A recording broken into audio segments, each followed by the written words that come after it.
Hey guys, I'm back with another video. I just want you guys to be reminded to support your girl. Like, comment, and subscribe. Share this if you do care about the progress of this channel. I'm just getting started, but I thank you for the new subscribers that I do have. I'm grateful that I'm up to 8. Come on, 8 subscribers. But I am certainly thankful. I am not in the business of comparing anything to anybody else's. I'm just doing what God has called me to do and trying to help one person at a time. I hope you are doing well. I hope that your health, strength, life is flourishing and that you are being spiritually renewed every single day. And I'm just here to add another dose of that. I'm your Get Up, Get Fit girl, Shelbria, and I'm here with another video to encourage you to keep growing. That's going to be the title. I like that. Keep growing. Yay! So, I'm a plant lover through and through. I have a whole room full of plants and plants just sporadically throughout the house. In my kitchen, I just love plants. And I think I love plants because it is such a way, it's one of those pieces of nature that God has given us to see ourselves. It's like a mirror. And the way that you take care of a plant or the lack thereof shows, and it can either end good or it can end badly, meaning your plant is dead. And we out here trying to live. I'm living to live again, but we out here to live. So yeah, so I love plants. And just to give you a quick snippet, recently, I want to say within the last 2.5 months, bought a palm, and I love palms. I never had one. It's like one of the floor ones. It's about 4 feet tall. It's huge. Got it at a good price because plants be expensive and inflation be inflating. So we got to do things, in a financially wise manner.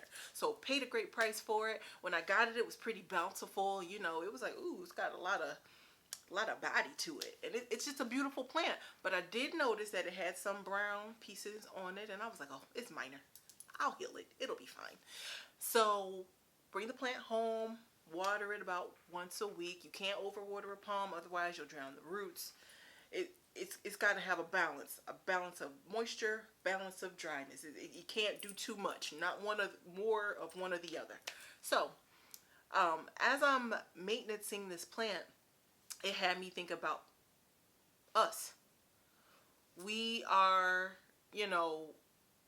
human beings that can flourish and do amazing things, especially with the help of God. And when we have Him as the forefront of our lives, there is no stopping or limit to what it is He can have us to do. But when we have pieces attached to us that don't look so good, it's going to affect our core, our spirit, and we are going to begin to start looking like the piece that needs to be thrown away. So I'm taking care of this plant, doing all that I can. The pieces that are brown, I'm cutting them off, and I'm like, usually what you do is cut the brown parts off because it's taking energy from the part of the plant that is good. So because I'm like, we gotta handle this, otherwise it's gonna kill the plant. So I started with just the tips, watered it to see if it was doing. Now it just looks like blunt cut tips, and the brown isn't there, but it's starting to affect the other part, and it's kind of yellowing but not fully. So I'm just like, okay, maybe we should go a step further and cut just the individual blades off that don't look so good off the stem, because the stems are still green but the blades aren't looking so hot. So we cut those pieces off. Still watering. It seems like it's getting worse. So I'm like, okay, that's not working. We gotta go for the jugular. We gotta cut it off. So the part that was really good, was left intact. But what I did yesterday was cut off the entire stems that had the bad leaves, so to speak. And as I'm cutting, and as I had been maintaining it previously, I noticed that some new, like baby growths were coming up, and I was like, oh, it's growing. It's got new stuff coming, but this dead stuff is taken away from the new stuff, and that can affect the new stuff. So we got to do something about the dead stuff and get rid of it. So that's what I do. So yesterday, cut all as far as I could before, like right above the soil. I cut down those areas that just aren't looking good whatsoever. And now I'm left with the one piece that was pretty much intact, and it was almost starting to look like the others, but not. And as I cut away, not only was there one new baby shoot, there were three. Now, with all that dead stuff, I couldn't see it. I couldn't see it. Not one bit. I could not see it. And I'm like, okay, this is our lives. This is what human beings experience in our lives. We hold on to things that are causing us to somewhat start to, dry out and be on the brink of death. Whether it be a spiritual death, physical death, emotional death. When we have people attached to us who are not walking according to the will of God, and you know it, because the Bible says we know them by the fruit that they bear. And you're holding on to these people, and you're holding space for these people who are literally taking the life out of you. And it can be in any form. It could be family members. It could be friends. It could be romantic relationships where we have these people that we hold space for, and slowly it is killing us. And there is something that God wants to grow in us, but he can't do it because you got all this dead stuff attached to you. And I've been experiencing in my life recently just this like new spiritual vision and being able to see things as they really are that I have been blinded to for a very long time. Understanding that certain friendships no longer need be, because they were draining me, taking the life out of me in ways that I just kind of overrode, because I'm just like, well, I'm supposed to be this super, the super there friends, the super there friends. You're always there, like in the midnight hour, the church, in the midnight hour. My body was aching with pain. Those friends. You feel like you're supposed to be what God is supposed to be to people. And I'm not saying you be a terrible friend. No, still be good to people. Still be kind. Still do the best that you can, but never be something to a person that's going to be to the detriment of yourself, to the detriment of your spiritual growth, the detriment of your personal growth. You got to let it go. I've been in relationships that holding on to just dead. It's just, walking just deadness. That's not even a word, but you get what I'm saying. And as you are holding on to God and trying to grow, he can't grow you because you're holding on to this thing that is literally stripping you of your sanctification, literally stripping you of being the righteousness of God. And when you start to see that for yourself, and you start to see that you are starting to wither because something connected to you is withered already, it's just going to start to steal from your life force. So I'm here to tell you, it's time to cut it off. It's time to get rid of the people, places, and or things that may be stealing your good life energy that the good Lord has given to you. And while that is dead, it's slowly but surely going to kill you. Whether it be a spiritual death, an emotional death, or a physical death. But the worst of those three is the spiritual death. And you don't want that. Once you become spiritually dead, you become numb to things that you shouldn't be numb to. Your discernment is totally down, and you just doing whatever you want to do.